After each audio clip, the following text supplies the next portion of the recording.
Selamat buat teman-teman yang udah keterima di SNBP. Semoga keterima di kampus yang memang kalian inginkan. Dan buat teman-teman yang belum keterima di kampus, yang belum ikut SNBP, yang masih mempersiapkan untuk UTBK atau ujian yang lain, tetap semangat karena SNBP bukanlah yang terakhir, tetapi masih banyak jalur-jalur yang lain. Nah, buat teman-teman yang masih SMA ataupun lagi gap year dan bingung mau milih jurusan apa buat kuliah, video ini buat kalian karena aku akan share gimana caranya kita bisa tahu jurusan kuliah apa yang kita mau setelah SMA. Aku sendiri dulu SMA-nya di Bogor dan sempat ngerasain dilema-dilema yang sama waktu mau milih jurusan kuliah. Halo semuanya, perkenalkan nama aku Galang Rangkuti. Aku mahasiswa full-time semester 6 sekarang di IPB University, jurusan Arsitektur Lanskap. Hari ini aku akan sharing tentang bagaimana dulu aku milih jurusan aku di Arsitektur Lanskap. Milih jurusan kuliah itu bukan cuma sekedar ikut-ikutan teman, bukan cuma sekedar keren-kerenan, atau bukan cuma sekedar ngelihat nanti prospek kerjanya bagus atau enggak. Tapi memilih kuliah itu adalah menentukan nanti kalian 4 tahun setelah SMA itu kalian arah hidupnya kurang lebih bakal kemana. Sebelum kalian mikirin kampus yang mana kalian mau tuju, jurusan apa yang mau kalian ambil, kalian pikir dulu sendiri. Kira-kira kalian tuh senangnya apa, kalian itu sukanya apa. Itu bisa dilihat dari apa sih? Itu bisa dilihat dari yang pertama, mata pelajaran yang kalian suka waktu SMA.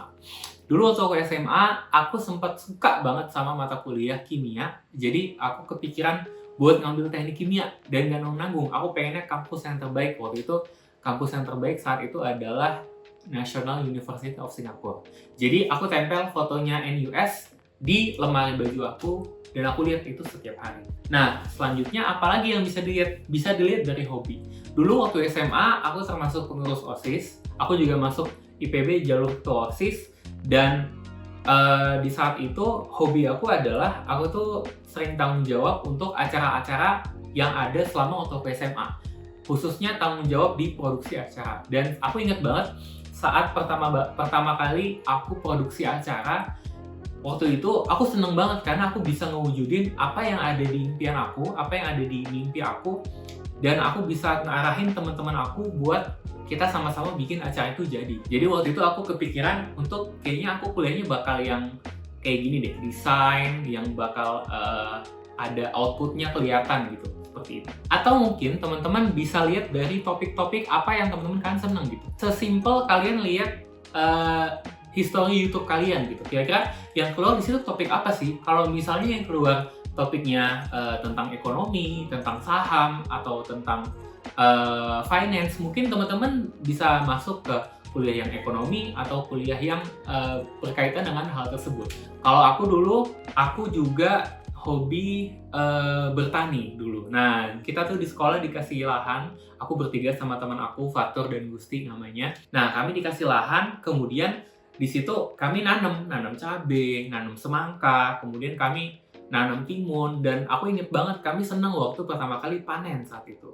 Nah, dari irisan dua hal tadi, aku bisa ngelihat bahwa kira-kira aku kayaknya cocoknya di yang ada arsi-arsinya, tapi yang lingkungan. Nah, disitulah masuk jurusan Arsitektur Lanskap. Kebetulan IPB itu di Bogor, jadi sangat dekat sekali dengan SMA aku, dan aku bisa dapat banyak privilege, yaitu informasi yang masuk mengenai IPB. Yang kedua, teman-teman harus bisa mengenali bidang studi dan apa yang dipelajari. Setelah teman-teman ngelis apa sih yang mau diambil jurusannya, teman-teman ngelisnya bisa kayak gini ya. Kalau aku tuh dulu, aku bakal buka website yang isinya itu full pemilihan program studi apa aja yang ada di Indonesia atau even di dunia gitu. Dari A sampai Z, arsitektur bla bla bla bla bla, kedokteran bla bla bla sampai Z, itu aku lihat dan aku baca satu-satu mereka ini deskripsinya seperti apa. Setelah aku pilih, kemudian aku pastiin lagi dari jurusan-jurusan yang aku senang ini yang dipelajarin apa aja sih gitu. Apalagi udah tahu ya maunya kampus di mana, itu kalian tuh bisa lihat kira-kira kalau jurusan ini nanti bakal belajar apa aja sih. Semester 1 bakal belajar apa, semester 2 bakal belajar apa, semester 3 bakal belajar apa, mata kuliahnya apa saja, itu teman-teman bisa lihat semuanya. Jadi nggak perlu nunggu udah masuk kuliah baru tahu nanti mau belajar apa, justru dari sebelum kita daftar pun kita udah tahu nanti di kuliah itu bakal belajar apa. Kayak waktu itu aku sempat ragu sama jurusan aku sendiri karena pas aku cek di mata kuliahnya itu ada pelajaran biologi. Padahal waktu itu aku tuh paling gak suka sama biologi gitu. Nah, jadi cuman waktu itu ibu aku tetap ngeyakinin aku bahwa aku ya harus yakin aja dan bismillah pasti bisa gitu. Dan ya udah, akhirnya aku sekarang udah semester 6. Tips yang ketiga, jangan FOMO. Teman-teman, nanti kalian tuh bakal kuliah, itu tuh proses yang kalian laluin sendiri gitu. Mungkin sih kalian bakal punya teman ya, pasti. Tapi segala prosesnya itu kan laluin sendiri gitu. Kalian bayangin, dalam 4 tahun ke depan, kalian akan menghabiskan waktu kalian, menghabiskan energi kalian, dan misalnya kalian melakukan sesuatu yang kalian nggak suka gitu. Itu sangat disayangkan sekali gitu. Mungkin apalagi teman-teman di sini beberapa mungkin ada yang generasi pertama kuliah misalnya, atau kuliah itu merubah hidup kalian gitu. Jadi kalian nggak bisa kalau misalnya kalian harus pindah kuliah, itu kan nggak mungkin. Banyak juga orang yang milih jurusan mungkin karena disuruh teman, karena disuruh orang tua, atau karena direkomendasiin gitu. Kalian tuh benar-benar harus yakin apa yang mau kalian pilih gitu. Dan kemudian teman-teman harus tahu kapasitas teman-teman juga gitu. Kita mungkin yang di Indonesia, ya pilihannya yang Indonesia, atau mungkin beberapa teman-teman yang beruntung bisa dapat kesempatan untuk kuliah ke luar negeri gitu. Teman-teman harus tahu juga kira-kira teman-teman kalau kuliah bisanya di mana ya? Kira-kira kalau kuliah di luar negeri itu bagus sekali. Tapi kalau misalnya teman-teman kayaknya bisanya yang di Indo-Indo aja deh gitu. Atau bahkan yang deket-deket aja, yang Jabodetabek aja, atau yang di dekat daerahnya aja gitu. Jangan sampai teman-teman memaksakan kehendak. Jangan sampai teman-teman ada perasaan ngeganjel sedikit pun dari jurusan yang teman-teman mau pilih. Mungkin gue di sini nggak bakal terlalu banyak bahas jalur-jalur masuknya ya, karena sebenarnya jalur masuk kuliah itu sangat banyak sekali, nggak terbatas di SNBP, nggak terbatas di SNBT. Dulu kalau zaman aku namanya SNMPTN dan SBMPTN. Kalau yang di akomodasi negara kan paling 2 itu doang ya. Dan sisanya paling teman-teman harus nyari sendiri. Kebijakan kampus tuh beda-beda. Dan kemudian teman-teman juga harus lihat ya, setelah tahu jurusannya teman-teman mau kuliah di mana nih, PTN atau PTS, perguruan tinggi negeri atau perguruan tinggi swasta. Dua-duanya sama-sama bagus, punya kelebihannya masing-masing, dan punya kontranya masing-masing. Mungkin kalau untuk prestis sampai sekarang aku masih yakin bahwa PTN yang paling bagus lah ya, secara prestis gitu. Cuman kalau kualitas edukasi ya pasti dua-duanya bersaing, maupun PTS atau PTN gitu. Mungkin teman-teman yang mau yang kira-kira budgetnya nggak gede, yang kira-kira nggak bisa terlalu bayar mahal untuk sekolah di PTS, ya mungkin opsi kalian terbatas hanya di PTN gitu.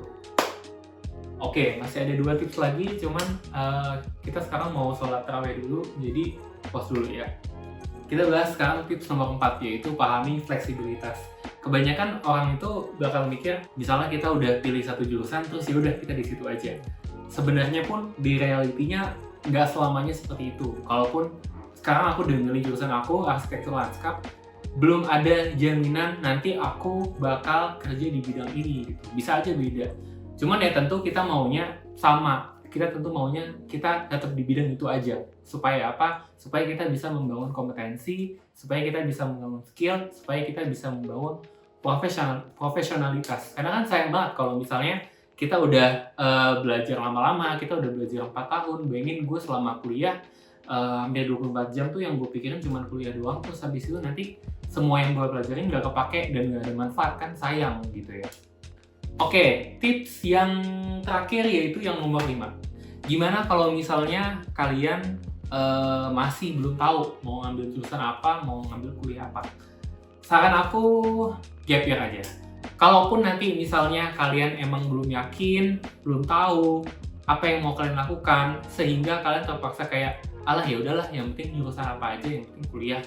Kayaknya sayang sekali gitu, karena kalian bisa explore, kalian bisa gunakan waktu gap year itu untuk explore sebenarnya kalian mau apa sih. Toh kan kalau belajar skill apapun sekarang udah gampang, sekarang ada Udemy, ada Skillshare, ada Coursera, teman-teman bisa cari course yang singkat-singkat, nggak perlu bayar kuliah yang komitmen yang 4 tahun, teman-teman bisa belajar skill apa yang teman-teman mau gitu. Atau mungkin teman-teman aku ada beberapa yang mereka di awal-awal kuliahnya, di awal-awal gap year, mereka malah bantuin orang tuanya, misalnya bantuin kerjaannya atau bantuin bisnisnya, kurang lebih seperti itu. Tapi kalaupun nanti kalian memutuskan untuk gap year ya, di situ kalian bisa eksplorasi sebenarnya kalian nih mau waktunya mau dipakai buat apa sih gitu. Jadi jangan sampai kalian nanti udahlah maksain kuliah, mau jurusan ini, jurusan A, tapi ya maksain aja, jadi orang tua kalian udah bayar mahal, kaliannya nggak enjoy, ilmunya juga kalian nggak begitu tertarik dan kalian belajarnya jadi setengah-setengah, nggak sepenuh hati gitu. Karena menurut aku apapun yang kalian pilih, mau jurusan apapun ya kalian harus jalanin dengan sepenuh hati supaya si jurusan itu ilmunya bisa bermanfaat, at least buat kalian dan nanti buat orang lain gitu. Oke, mungkin itu aja dari aku untuk sharing pada hari ini. Semoga bermanfaat. Sampai jumpa di video selanjutnya. Bye-bye.